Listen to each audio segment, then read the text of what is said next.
Bonjour à tous. Est-ce que vous avez passé une bonne fête d'automne? Merci.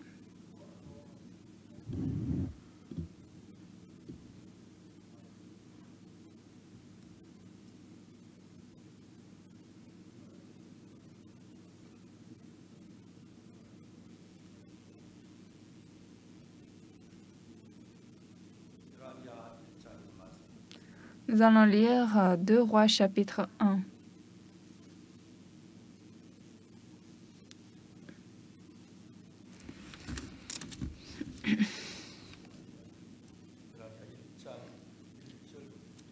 Je vais lire 2 Rois chapitre 1 à partir du verset 1.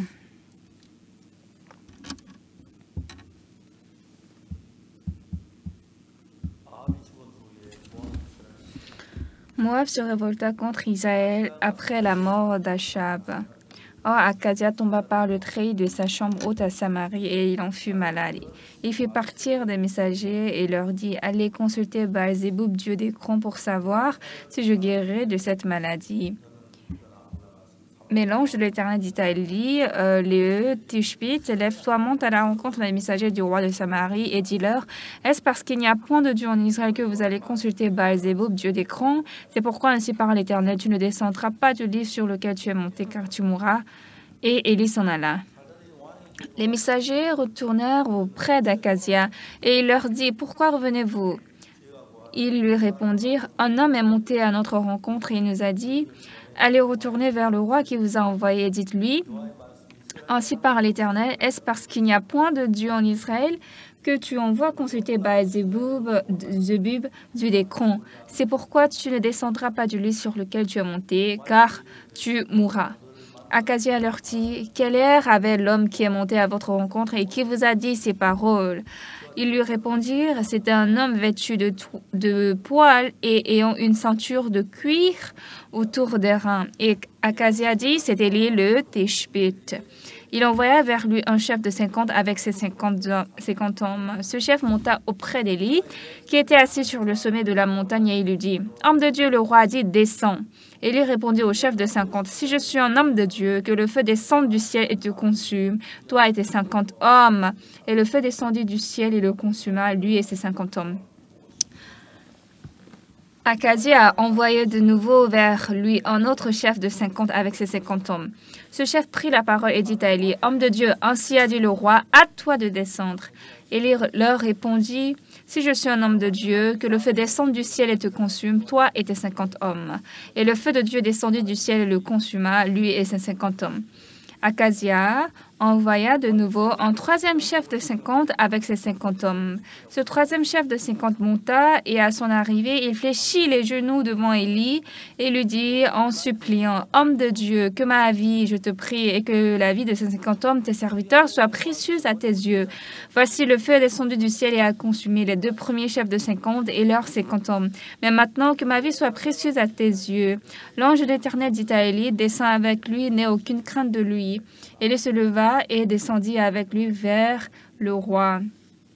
Il lui dit, ainsi parle l'Éternel, parce que tu as envoyé des messagers pour consulter Baal-Zéboub, dieu d'Écron, comme s'il n'y avait en Israël point de Dieu dont on puisse consulter la parole, tu ne descendras pas du lit sur lequel tu es monté, car tu mourras. J'ai lu jusqu'au verset 16. Bonjour à tous. Moi aussi, à la fête de moisson, je suis descendue à mon village. Et c'est vrai qu'il y avait beaucoup de choses intéressantes, mais j'étais contente parce qu'à l'aller et au retour, je n'avais pas payé le taxe. Vous payez le péage. Moi, je ne paie pas le péage. Sinon, c'est très cher.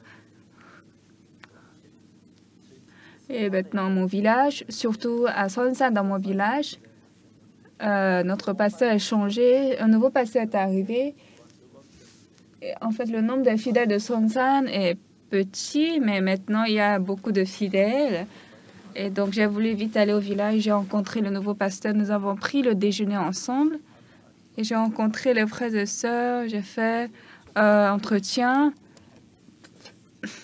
Et puis, on allait aussi jouer au petit foot Comme ma fille est âgée, en fait, j'ai voulu conduire le véhicule, mais elle a dit qu'elle va continuellement rouler la voiture. Donc, elle a conduit la voiture et nous sommes venus jusqu'à Séoul.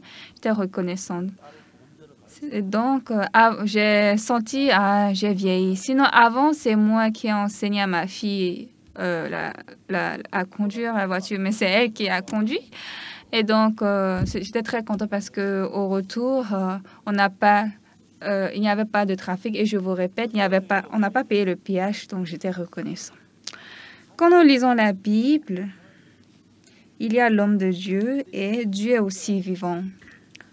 Mais le problème, en fait, il semble que ce problème est simple, mais nous pouvons voir clairement que l'homme de Dieu avait un cœur différent avec Dieu. À la mort du roi Achab, Moab s'est révolté contre Israël.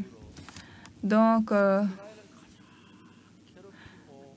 Moab, le roi Achab était le roi très méchant et le plus méchant avec sa femme Jézabel. Mais le problème, c'est que Akazia est tombé par le treillis de sa chambre et c'est bizarre, sinon il s'est beaucoup blessé. Pourquoi il était même sur le treillis? Il est roi, il devait être assis dans son trône. Maintenant, cette maladie lui semblait qu'il va mourir. Donc, quel était son cœur? Je dois vraiment demander à un Dieu. Et l'Éternel Dieu est vivant. Mais comme son père, le roi Achab, il n'avait pas servi Dieu, donc il a pensé que Dieu aussi ne va pas l'aider. Donc, il voulait aller à Dieu d'écran, le Dieu Baal-Zebub, pour consulter si il va guérir de cette maladie. Maintenant, et l'homme de Dieu s'est paru. Il a paru et qu'est-ce qu'il a dit? Est-ce parce qu'il n'y a point de Dieu en Israël que vous allez consulter Baal-Zebub, Dieu d'écran? Alors tu ne descendras pas du lit, mais tu mourras. Donc quand les serviteurs sont retournés, il a demandé pourquoi vous êtes retournés comme ça? Il y avait quelqu'un, nous l'avons rencontré, il a dit, est-ce parce qu'il n'y a point de Dieu en Israël que tu envoies consulter Baal-Zebub, Dieu d'écran? Tu mourras sur ce lit. Il a demandé comment était cet homme. Ils ont répondu, il était comme ci, comme ça. Et il a vu, c'est Élie, c'est l'ange de Dieu. Et donc, il a envoyé les messagers pour appeler Élie. Et donc, voilà, c'est l'histoire, ce phénomène qui se passe ici. Mais cette histoire est simple. Akazia est tombé malade parce qu'il était tombé de sa chambre haute et je pense qu'il était beaucoup malade. Je ne sais pas, comme il a dit, il est presque à peine à mourir. Il s'est cassé le cou, je ne sais pas. Il devait demander à Dieu, mais quand son père, Achab n'a pas servi Dieu. Il est allé à l'encontre de Dieu. Il a pensé que Dieu ne va pas le bénir. Donc, il demande de consulter Baal-Zebub, le Dieu d'écran, et non Dieu l'Éternel. Alors ici, Dieu étant Dieu, il est jaloux. Alors, s'il avait commis de tort, il fallait dire à Dieu, j'ai commis de tort. Dieu, je sais pourquoi je pense que tu me donnes cette maladie, mais Dieu, guéris-moi cette maladie. S'il avait demandé à Dieu, combien de fois serait bien? Dans ceci, semble une histoire toute simple, mais en réalité, ça parle d'une partie de beaucoup de parties dans notre vie. Dans la vie, il y a des difficultés, il y a beaucoup de problèmes, oui. Mais à ce temps-ci, nous étions très reconnaissants au travail de Dieu. Quand j'étais jeune, j'étais pas vraiment en bonne santé. Mon cœur aussi n'était pas en bonne santé. J'avais beaucoup de maladies. Et parfois, je pensais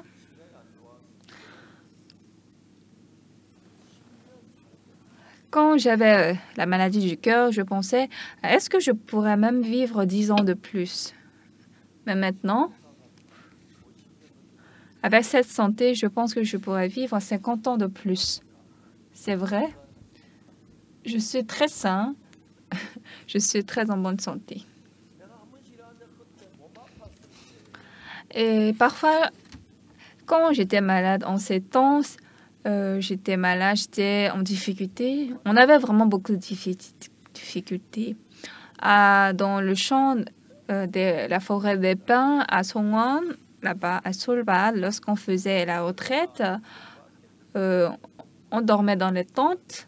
Et une fois, j'ai réalisé que depuis notre église, notre centre, jusqu'au lieu de l'école de dimanche, c'était en été et il faisait chaud. Et j'ai fait l'aller-retour là-bas 4 fois quand j'ai réfléchi. Et bien que j'ai réfléchi, c'est sûr que j'avais fait 4 allers-retours. Et donc, je ne peux pas croire. Sous le zénith, et sur ce sable chaud, j'ai marché et j'ai fait 2 tours. J'ai fait l'aller-retour 4 fois. Et donc, je ne pouvais pas croire parce que ma santé n'était pas bonne, mais j'ai marché autant. Et donc, qu'est-ce que j'ai pensé? Ah, Dieu m'a guéri. Dieu m'a totalement guéri. J'ai cru comme ça.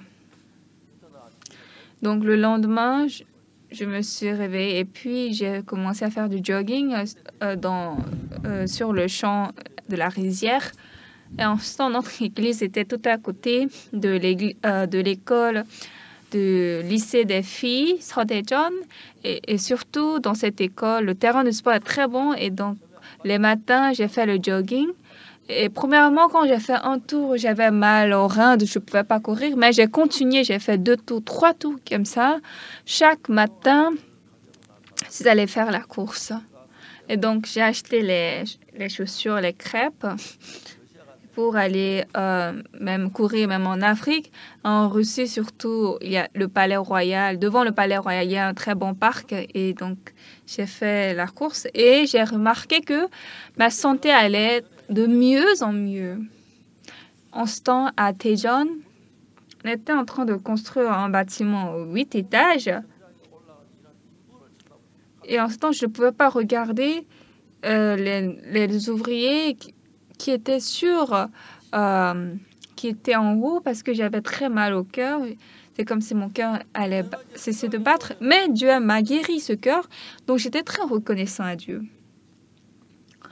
Alors, Dieu est vivant au milieu de nous.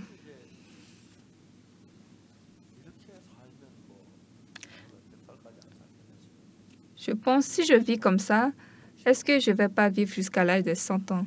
Mais si je parle comme ça, vous allez penser, le pasteur est trop convoiteux, il n'a qu'à vite mourir, pourquoi il va vivre longtemps? Mais quand je vois comme ça, je peux sentir dans mon cœur et par mon cœur que Dieu est décidément vivant. Mais nous ne regardons que les situations. Le roi Akazia, son père, était vraiment un roi méchant qui est ennemi de Dieu, n'est-ce pas? Donc, je ne sais pas comment il est tombé de sa chambre haute. Peut-être qu'il est vieux et il est même à l'âge de mourir. Mais il voulait maintenant chercher un Dieu. Or, en Israël, il y a l'éternel Dieu.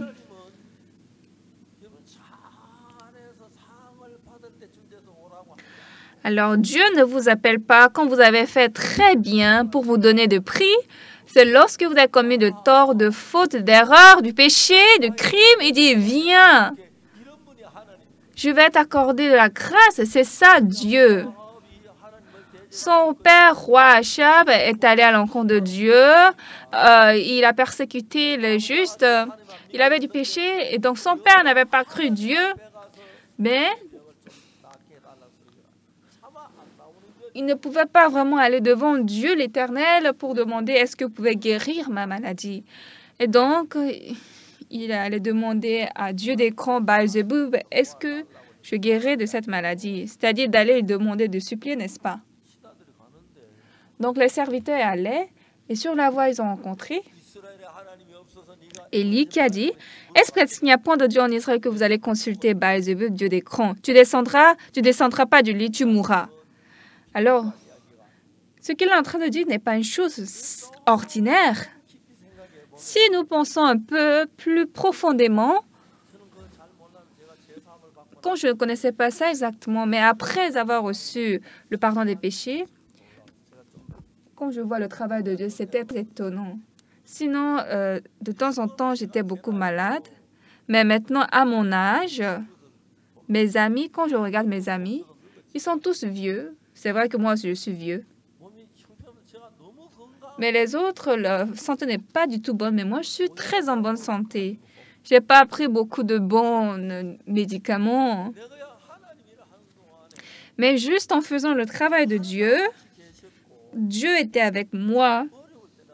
Et quand j'étais en difficulté, je n'avais pas d'autre voie, n'est-ce pas? Je ne pouvais que m'appuyer sur Dieu et je me suis appuyée sur lui. Alors Dieu, qu'est-ce qu'il fait? Ici, Dieu, avec le roi Akazia, n'avait pas une bonne relation. Et donc, c'est normal parce que le roi Achab, il avait servi Dieu Baal-Zébub. Et donc, Akazia, il est malade, c'est parce qu'il est vieux, maintenant il devait mourir. Mais il dit quoi? Consultez l'Éternel Dieu d'Israël. Lui, il est grand en miséricorde, il a beaucoup de puissance et il est miséricordieux. Peut-être, mon père est allé à l'encontre de Dieu, c'est vrai, et il a vécu comme ça, mais peut-être il pourra m'accorder sa grâce. Si son cœur était penché à ce niveau, combien de fois serait bon? Mais les gens sont insensés, ils disent quoi? Quand tu vas aller devant Dieu, je devais faire de bien, je devais donner d'offrandes, je devais donner de dîmes, je devais lire la Bible, je devais prier. Alors là, si je dis, Père, mon Dieu, il va bien m'écouter. Mais notre vie était très sale, très vile, n'était pas correcte. Alors là, Dieu ne va pas m'écouter. C'est comme ça notre cœur est. Mais la Bible nous enseigne ça. Est-ce parce qu'il n'y a pas Dieu en Israël que vous allez consulter Baal-Zébub, Dieu des crans? Alors ce roi n'avait même pas pensé à Dieu d'Israël. Ce Dieu, si je prie à lui, est-ce qu'il va même m'exaucer? Mon père a tué beaucoup de prophètes. Il était ennemi de Dieu. Et il a révolté contre Dieu. Est-ce que Dieu va l'écouter? Mieux d'aller consulter à Dieu Baal-Zébub. Bien aimé, ça, c'est notre histoire. C'est vrai, j'ai vécu dans l'Évangile et dans l'Évangile, beaucoup de temps passé maintenant, mais il n'y a rien de bien que j'ai fait. Que ce soit ma grande sœur ou ma famille, elle me disait, il ne faut jamais devenir pasteur. Il ne faut pas penser à devenir pasteur. Donc moi aussi, je n'avais même pas imaginé à devenir pasteur. Mais un jour, je lisais la Bible et dans la Bible, ce qui était très étonnant, comme si Dieu m'explique en détail, il m'a montré comment mes péchés sont lavés à travers le sacrifice d'expiation qui est dans le livre de Lévitique. Mais en ce temps, je ne l'avais pas bien compris. Je ne comprenais pas pourquoi on devait poser la main sur la tête. Mais quand on lit Lévitique 16, verset 21, Aaron posera ses deux mains sur la tête du bouc vivant et confessera sur lui toutes les iniquités des enfants d'Israël et toutes les transgressions par lesquelles ils ont péché. Il les mettra sur la tête du bouc. C'est-à-dire qu'il va transférer le péché au bouc.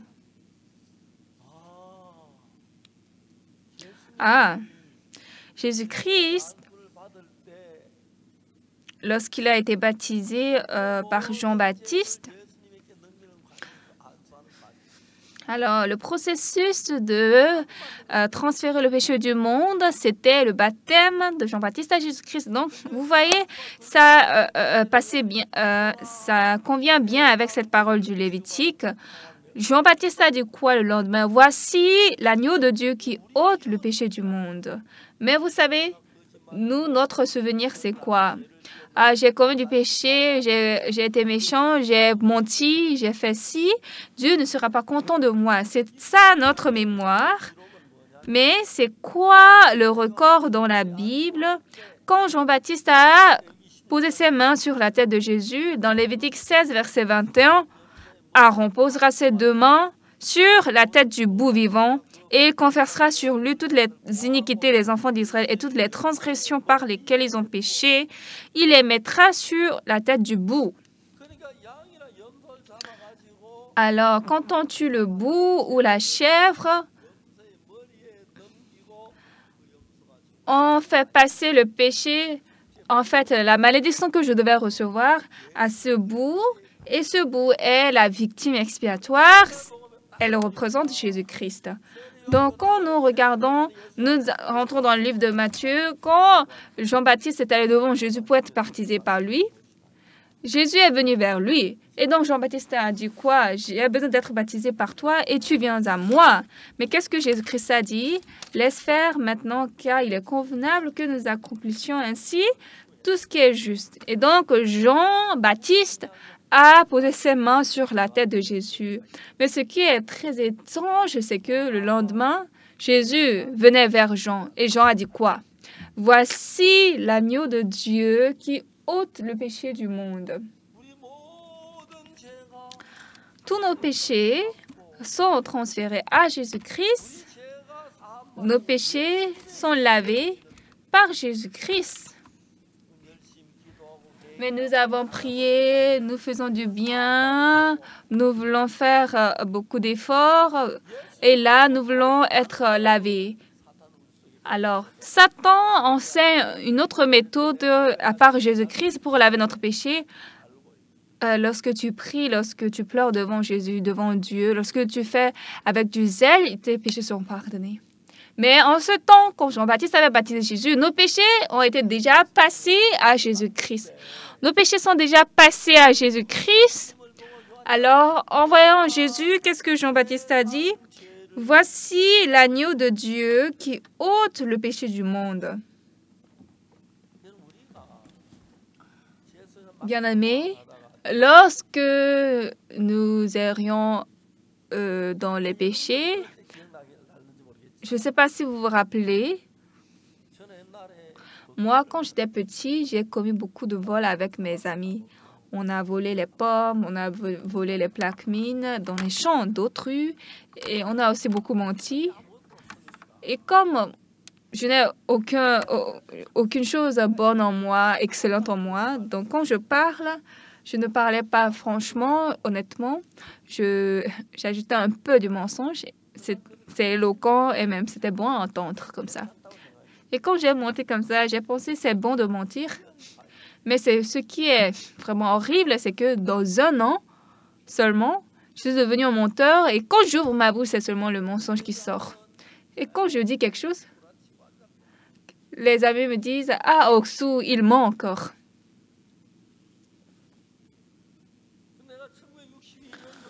Mais en 1962, quand j'avais reçu le salut,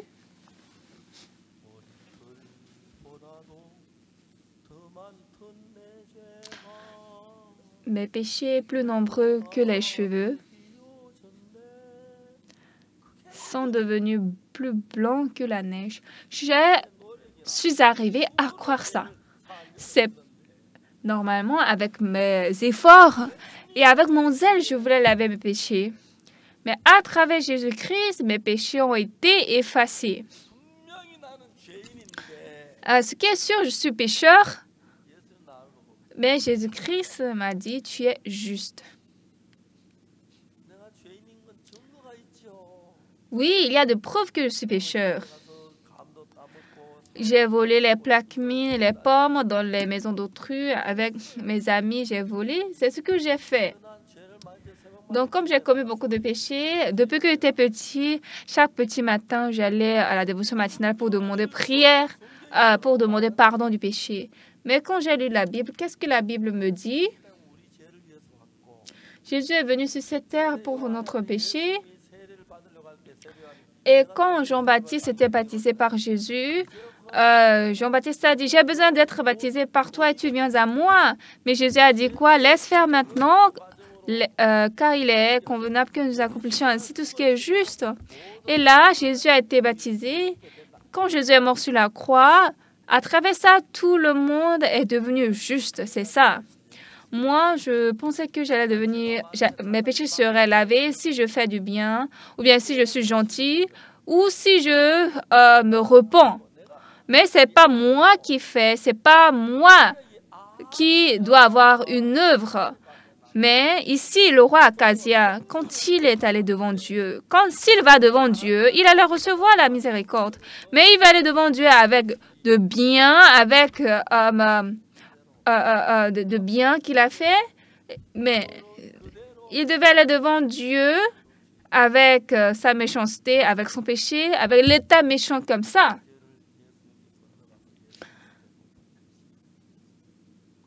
Dieu, je crois que Jésus-Christ est mort sur la croix et il a lavé mes péchés. Alors, c'est vrai, même si j'ai péché, ce péché n'est plus en moi, mais c'est passé à Jésus-Christ. Et lorsque Jésus a dit qu'il a tout effacé sur la croix, quelle que soit votre pensée, ce que Dieu a fait, c'est que nos péchés sont devenus blancs sur la croix par le sang de Jésus-Christ. Mais aujourd'hui, beaucoup de gens croient à Jésus. Quand Akazia est tombé de sa chambre haute et il était en train de mourir, s'il était allé devant Dieu, l'Éternel, « Ah, mon Dieu éternel, toi, Dieu de miséricorde, Dieu de bénédiction et de grâce, mon père, il était méchant, il était le roi le plus méchant au monde. Cependant, Dieu, accorde-moi ta grâce, bien que j'ai été méchant. »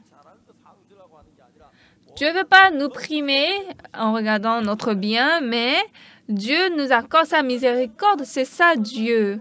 Alors, bien-aimés, pour recevoir la bénédiction de Dieu, c'est pas donner des dîmes, être fidèle, avoir beaucoup d'efforts, avoir fait beaucoup d'efforts. Mais bien qu'on compte tout ça, ça ne peut pas être... on ne peut pas comparer ça aux exploits de Jésus-Christ. Alors, toutes les méchancetés que j'ai commises, le mensonge, le péché, etc., même si je ramasse tout, si je compare au mérite de Jésus-Christ sur la croix, c'est incomparable. Sur la croix, quel que soit notre péché, comme Jésus est mort pour nos péchés, alors il est responsable de notre péché. C'est comme ça qu'il est mort sur la croix. Il a été crucifié. Alors donc, quand vous allez devant Jésus-Christ, chaque fois, vous n'avez pas besoin de dire « je suis pécheur ». Si vous dites « je suis pécheur », ça c'est votre propre parole. Mais Jésus, tu as lavé mes péchés. Là, c'est la parole de Jésus. Donc, quoi que j'ai péché jusqu'à présent, que ce soit des milliers ou des millions, si Jésus fait, ce n'est rien. Parce qu'il est mort pour mes péchés. Donc, ça, c'est ma parole. C'est mon histoire. Donner des dîmes, avoir du zèle, avoir prêché beaucoup, avoir fait de bien. Non. Dites ce que Jésus-Christ a fait. Dieu, pourquoi Jésus-Christ a été crucifié? Pour sauver ce pécheur tout sale. Quand Jésus-Christ a été crucifié, en ce temps, mes péchés ont été effacés sur la croix. Nous croyons ça. Même maintenant, vous ne dites pas à Dieu, Dieu, j'ai fait du bien, Dieu, aujourd'hui j'ai été gentil, Dieu, j'ai des mérites. Dieu n'est pas content de sang. Même si vous priez comme ça 1000 fois, ça n'est pas comparable à l'exploit de Jésus sur la croix. Jésus, ce que j'ai fait, c'est du péché seulement. C'est ça. Mais Jésus, tu es mort pour ce péché. Moi, je ne suis pas certain, mais une chose que je connais dans la Bible, c'est que dans la Bible, Dieu, tu as dit que mes péchés sont lavés. Ce matin, j'ai discuté avec les anciens.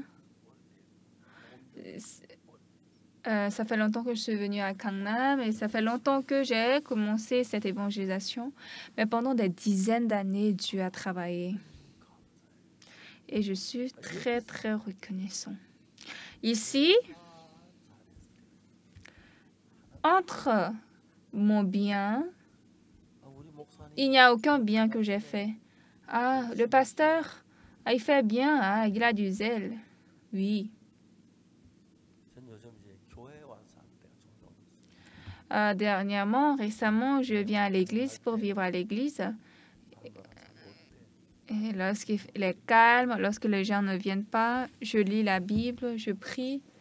Et le soir, hier, j'ai dormi ici la nuit parce qu'il y a une chambre dans notre bureau, il y a le lit, il y a un très bon lit.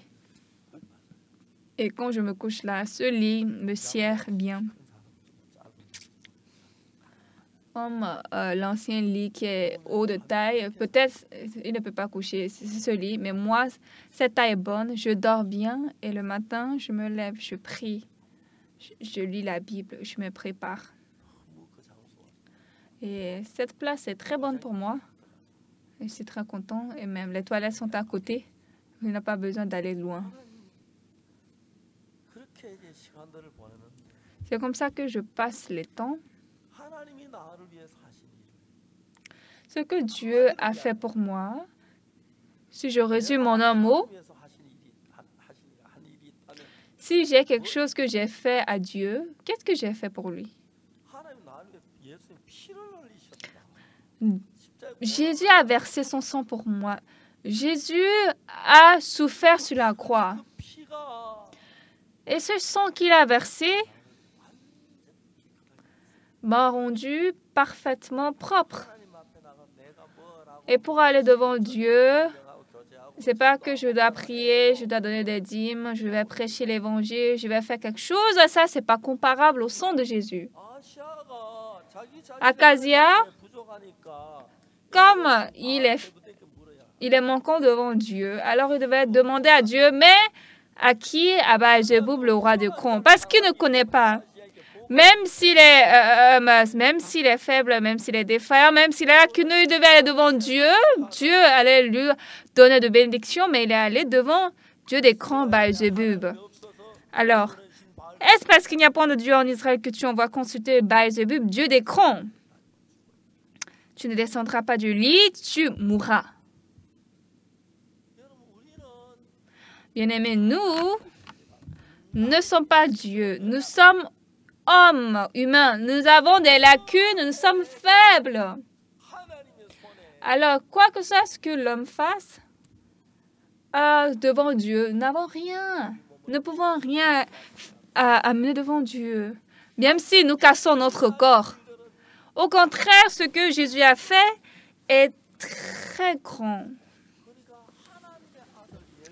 Alors, nous appelons le nom de Jésus-Christ, Fils de Dieu, mais lui veut demander à Baal-Zéboub, Dieu des crans, en Israël, Dieu existe.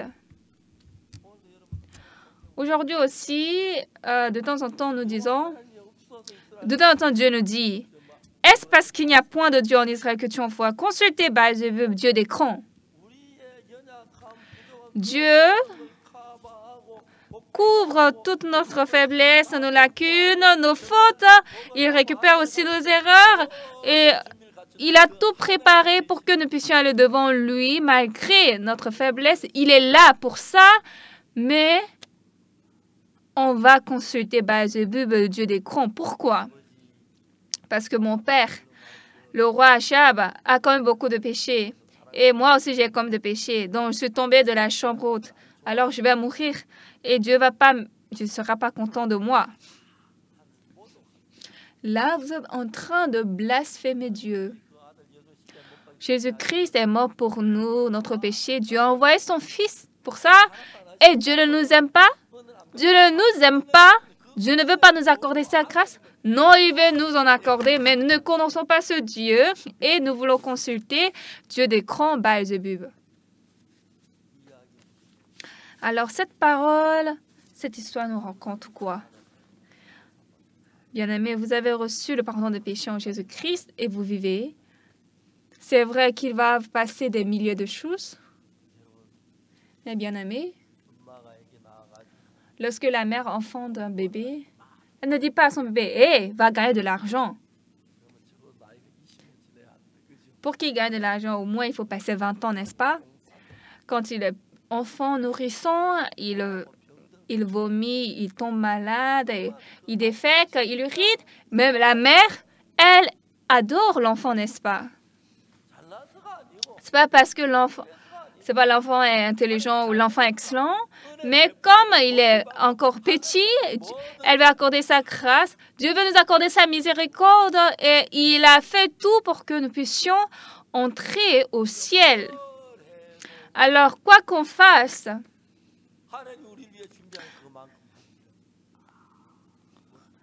il n'y a rien de ce que nous avons fait comme ce que Dieu a préparé pour nous. Je suis arrivée à Séoul et lorsqu'on avait construit la chapelle ici, en fait, le premier propriétaire de ce terrain, il voulait construire un magasin, donc il avait creusé la terre jusqu'au sous-sol du 3e étage. Mais il a fait faillite après, pendant, je ne sais pas, son travail. Et maintenant, ce terrain était vide, comme ça, vacant sans son propriétaire, et nous l'avons acheté. Il a déjà creusé le sous-sol. Donc, nous, on a dessiné le plan de notre chapelle et on voulait faire la chapelle dans le sous-sol 2e étage. Et c'est très bon. On n'entend même pas le véhicule qui passe. En été, il ne fait pas chaud. Il fait frais. Et même en hiver, il fait chaud. C'est bon. Donc, c'était la place la plus adéquate pour notre église. On a juste construit légèrement, mais c'est bien construit. Mais maintenant, cette chapelle est un peu étroite. Et donc, on veut construire une autre à côté ici de notre terrain, mais nous n'avons pas une bonne relation avec l'arrondissement. L'arrondissement ne nous permet pas. Alors, si Dieu nous a fait construire cette chapelle avec les mains vides, on était très reconnaissants. Lorsqu'on construisait cette chapelle, nos frères et sœurs avaient fait d'offrandes. Je ne sais pas si tout le monde, mais j'ai vu que les frères et sœurs l'ont fait avec un cœur très amoureux. J'étais très reconnaissant, c'était très beau à voir. Nous avons passé un procès. Et l'arrondissement a annulé cette permission de construction. Le procès, elle a annulé. Je ne sais pas comment ça s'est passé au tribunal. En ce temps, il y avait un jeune dans notre église. Lui aussi, son nom de famille est Park. Il s'appelle peut-être Park Muntek. Et c'était qu'un mois seulement après avoir passé son examen d'avocat. Mais il n'avait personne à croire. C'est à lui qu'on a confié le cas. Et je ne sais pas, notre avocat, qu'est-ce qu'il a fait au premier procès? Mais notre frère Muntek Park est devenu notre avocat. Il nous a défendus. Et une fois, un frère nous a dit, « Pasteur, je connais un avocat. Il veut écouter votre parole. » J'étais content, je suis allée vers lui. Et j'ai ouvert la Bible, je lui parle, mais il n'écoutait pas du tout. Et donc, ils nous ont donné le dîner. Le dîner était luxueux. Je me demande, ça va même coûter plus d'1 million de won.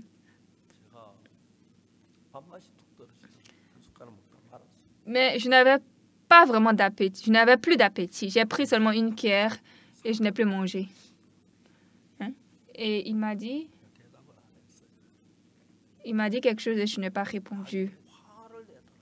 Et maintenant, il était furieux. Pasteur, est-ce que l'Église peut être illégale?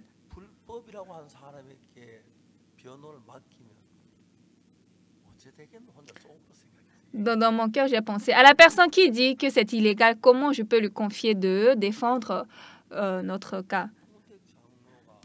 Et donc, l'ancien Pacontek, à l'époque, il n'était pas ancien, il était frère. Et donc, il a défendu notre cas. Et donc, il a lu vraiment précisément la sanction qui nous a été donnée parce qu'on avait annulé la permission de construction. Mais dans la loi de construction, lorsqu'on veut annuler la permission de construction, il faut attendre quelques mois après la décision. Et si après la première décision, ça ne marche pas, il faut aller à la deuxième décision. Et si après la deuxième décision aussi, ça ne marche pas, il faut la troisième rectification.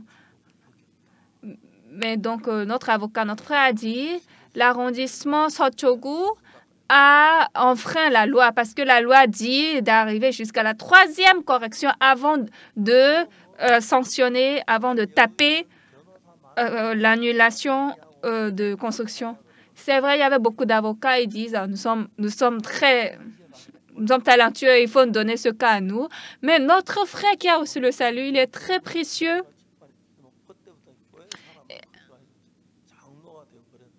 Et donc, il a gagné le procès et après ça, il est devenu ancien. Dieu est avec nous en toutes choses. Et lorsque nous sommes difficiles, et maintenant cet homme-là,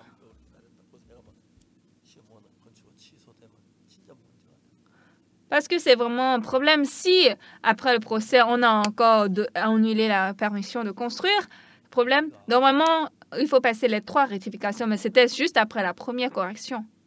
Et maintenant, il y avait un juge, il est allé au Japon et il a dormi dans la maison de son ami pendant 4 jours.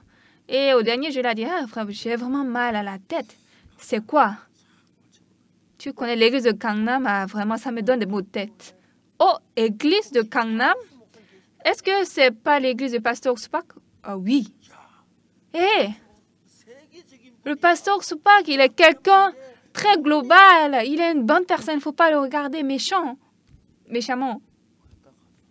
C'est ce qu'il a dit. Et donc, ce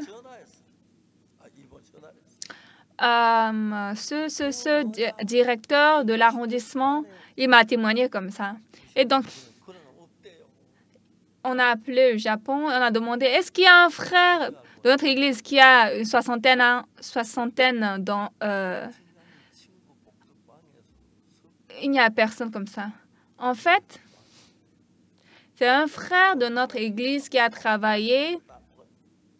Il a vécu dans la maison de cette personne pendant 3 mois et il a connu le pasteur Supak. Et cet ami a dit à ce directeur d'arrondissement, il a dit, au pasteur Supak, il est une bonne personne, tu n'as pas besoin de le considérer comme personne méchante. Ça n'a rien de bien comme ça. C'est comme ça qu'il a ouvert son cœur. Et quand je vois ce qui se passe dans notre église,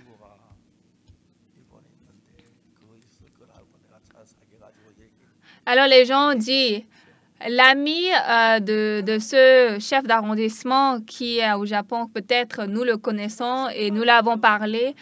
Comment on peut faire comme ça? C'est pas possible.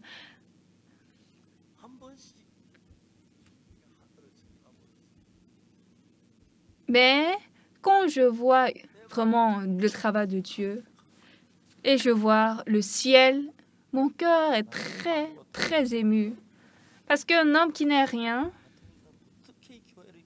comment un homme comme moi peut diriger cette église? Mais j'ai vu la manière dont Dieu a travaillé est très étonnante. Alors, si je parle tout ça, toute cette nuit, je ne peux pas finir aujourd'hui. Nous sommes allés au Brésil. Il y a un prêtre de la plus grande église dans ce pays plutôt. Nous sommes allés avec la Cura Gracias. Et cette personne nous a fait cette demande. La Cura Gracias peut prester dans leur église pendant 30 minutes et le pasteur Supak va prêcher le message seulement 20 minutes. Mais ce qui est très étonnant, il m'a donné 20 minutes. Il ne m'a pas dit d'être muet pendant 20 minutes, n'est-ce pas? Donc, après 20 minutes, j'ai parlé continuellement, j'ai parlé plus d'1 heure. Il a reçu le salut. Il y a quelque temps, comme nous ne pouvons pas converser, il ne connaît pas coréen, moi je ne connais pas la langue du Brésil, et donc j'ai reçu un sous-titre. Il m'a envoyé une lettre, c'est écrit et traduit en coréen, il m'envoie aussi une photo. Et il y a quelques jours, il m'a dit, l'année prochaine, en février, nous allons rassembler beaucoup plus de prêtres. Est-ce que vous pouvez venir nous parler pendant 2 jours? Et qu'il a reçu la permission du pape. Alors, quand ce prêtre a reçu le pardon des péchés, il est très content. Alors, l'année prochaine, en février, il me reste combien de mois maintenant?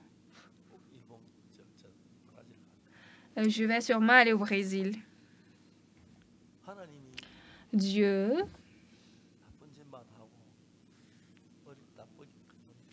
j'ai seulement commis du mal.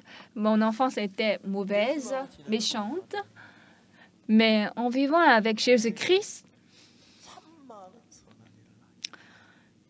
Jésus-Christ m'a fait faire beaucoup de bien. Ce n'est pas moi qui ai travaillé, c'est Jésus. Le roi Akazia, il est fils d'Achab qui est allé à l'encontre de Dieu. Il est roi d'Israël. Il est tombé de la chambre haute. Il s'est blessé. Donc, par cette opportunité, Dieu voulait se rapprocher à Akazia. Dieu aurait ce cœur. Mais il devait aller devant Dieu. Dieu. Mon père aussi, il a commis du mal, il a beaucoup persécuté les hommes de Dieu, des gens qui croient à Dieu. Il était ton ennemi. Moi aussi, maintenant, je viens devant Dieu. J'étais tombé par le treillis de la chambre et je te demande ta miséricorde. Dieu voulait accorder la miséricorde au roi Akazia, donc il avait préparé un tas de bénédictions. Il veut demander, consulter Dieu d'Écron. Demandez-lui si ma maladie va guérir. Alors l'ange de Dieu lui a dit quoi? Est-ce parce qu'il n'y a point de Dieu en Israël? Est-ce parce qu'il n'y a point de Dieu en Israël que vous allez consulter Dieu d'Écron? Tu mourras. Ça, Dieu voulait par cette opportunité accorder la bénédiction. Il est tombé par le trait de sa chambre. Ah ok, avec cette opportunité, je vais aller devant Dieu. Dieu va me guérir et il va me bénir. Combien de fois serait bien? C'était une occasion pour lui. Mais par sa bouche, il a fait éloigner la bénédiction de Dieu. Il a fait approcher la bénédiction, n'est-ce pas? Et c'est très, très pitoyable. Ça, si on dit au prédicateur d'expliquer sur ça, il va dire quoi? Nous ne connaissons pas Dieu et on connaît vraiment mal Dieu. Aux hommes qui ont commis de mal, de méchanceté, Dieu veut leur accorder la miséricorde et la grâce. Dieu a un sac de bénédiction en lui, il a un grand sac de bénédiction en lui, et il a un sac de grâce en lui. Il veut nous donner ça. Et en Israël, Dieu est vivant. Mais pourquoi il a trahi ce Dieu et il va à Dieu d'écran, Baal-Zébub? C'est très, très méchant. Chers bien-aimés, ça, c'est pas l'histoire seulement pour Akazia, mais nous aussi, quand nous sommes en difficulté, fermons la chambre de notre maison, agenouillons devant Dieu. Dieu, cette fois-ci, j'ai commis d'erreur. J'ai commis cette faute. Dieu, je n'ai pas voulu faire ça. Mais l'homme fait toujours beaucoup de choses comme ça. Je suis tombée de la chambre haute. Dieu, pourquoi tu ne m'as pas, tenu et je suis tombée? Je suis déjà tombée. Mais comme tu ne m'as pas tenu, Dieu, est-ce que tu peux m'accorder ta grâce?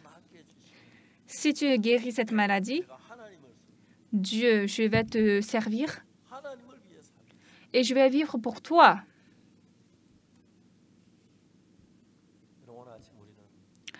Bien-aimés, ce matin, nous avons écouté. Veuillez tous apprendre l'histoire d'Akazia. Vous n'êtes pas proche à Dieu, vous ne pouvez pas le rencontrer de temps en temps, vous ne priez pas beaucoup, vous ne lisez pas beaucoup la Bible, vous ne donnez pas beaucoup d'offrandes. Oui, disons que vous êtes comme ça. C'est pourquoi vous devez recevoir la grâce de Dieu. C'est pourquoi vous devez vous appuyer sur la miséricorde de Dieu. C'est pourquoi vous avez besoin de la charité de Dieu.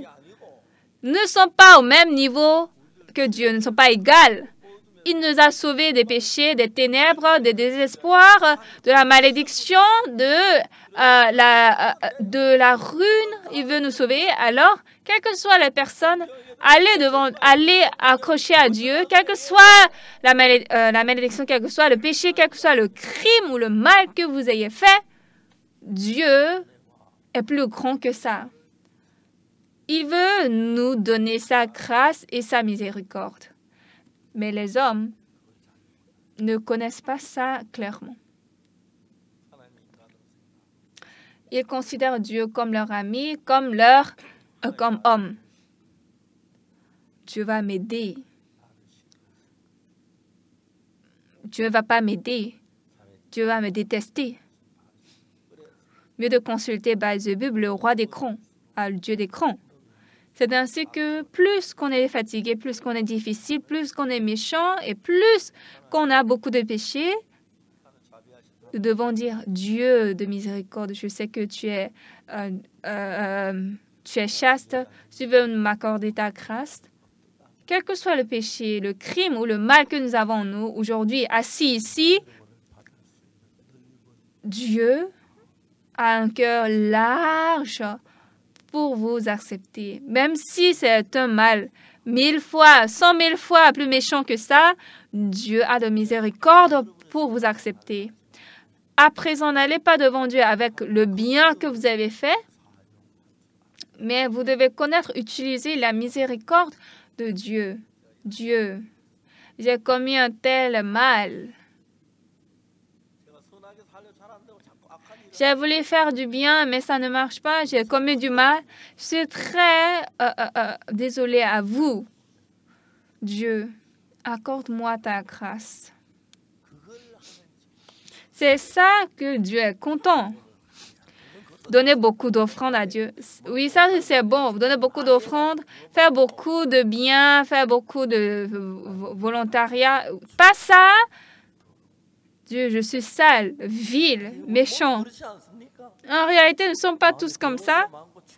Dans notre cœur, il y a beaucoup de choses sales, méchantes. Il y a beaucoup de choses sombres, n'est-ce pas? Et pour nous accepter, un homme comme ça que nous soyons, Dieu veut nous accorder sa miséricorde. Mais si nous ne cherchons pas Dieu et pas d'autres moyens, nous voulons résoudre notre problème, Dieu sera très, très triste. Dieu sait que vous allez commettre d'erreurs, vous allez commettre de péchés, vous allez faire du mal, et quel que soit le mal, Dieu a tout préparé pour couvrir ça, mais vous ne connaissez pas ça. Vous croyez que vous devez faire du bien. Vous devez être loyal à Dieu. C'est comme ça que Satan vous trompe. Bien-aimés, quand est-ce que vous étiez plus méchant? Quand est-ce que vous étiez plus sale? Quand est-ce que vous étiez plus vil? Cet instant, Dieu a préparé tout pour vous. Alors, c'est pas que je vais faire du bien, je vais faire de bien, je suis juste. C'est pas ça. Hein? Dieu, accorde-moi ta grâce. C'est pourquoi Akazia, son père Achab est allé à l'encontre de Dieu. Et lui, il est fils de son père d'Achab. Il a cru que Dieu va le détester, Dieu va pas l'aimer. Et donc, il veut consulter le Dieu des crons, Baal-zébub. Mais Dieu était triste. Est-ce qu'il n'y a pas Dieu en Israël que tu vas consulter, Baal-zébub, Dieu des crons? Tu mourras, tu ne descendras pas du lit auquel tu es monté. Quel que soit le plus grand mal que nous ayons fait, il n'y a aucun homme qui n'a pas fait de mal. Alors, quel que soit le péché ou le crime ou le mal que nous avons fait, Dieu a tout préparé pour couvrir ça, pour accepter ça, et il nous attend. Alors, bien-aimés, c'est pas que vous voulez faire des affaires avec Dieu. Je vais faire ci, Dieu va me donner ça, je vais donner de l'argent. Non, Dieu veut vous accorder sa miséricorde sans votre mérite, sans votre œuvre. Il est miséricordieux, il veut bénir. Et la grâce de Dieu n'a aucun manquement pour que vous puissiez recevoir sa bénédiction. Alors Dieu, il a tout en lui. Alors à chaque fois que nous allons devant lui, la miséricorde, la grâce de Dieu, quand vous allez avec ça devant Dieu, Dieu va bénir votre vie. C'est pas parce que vous avez fait bien. C'est parce que le hobby de Dieu, c'est quoi? C'est bénir. C'est pas parce que Dieu ne peut pas vous bénir. Il a de bénédictions, mais il est triste parce que vous voulez faire quelque chose. Et honnêtement, j'ai du mal, mais Dieu veut accorder sa grâce. Combien de fois je suis reconnaissant? Dieu dit, d'accord, je vais te donner. Je vais te donner. Quand le fils prodigue est retourné à son père, qu'est-ce que le père a fait? Portez-lui le plus bon vêtement, mettez l'anneau au doigt, tuez le veau gras, faites-on. C'est comme ça que le père a fait. Quand son fils est retourné, totalement misérable, quand il a tout perdu, son père lui a accordé tout. Nous aussi, comme le fils prodigue, jamais c'est pas parce qu'on a fait du bien. N'essayez pas de recevoir la bénédiction comme ça, mais veuillez recevoir la grâce de Dieu, veuillez recevoir la miséricorde de Dieu. Là, Dieu va vous donner une grâce et une miséricorde interminable. Merci.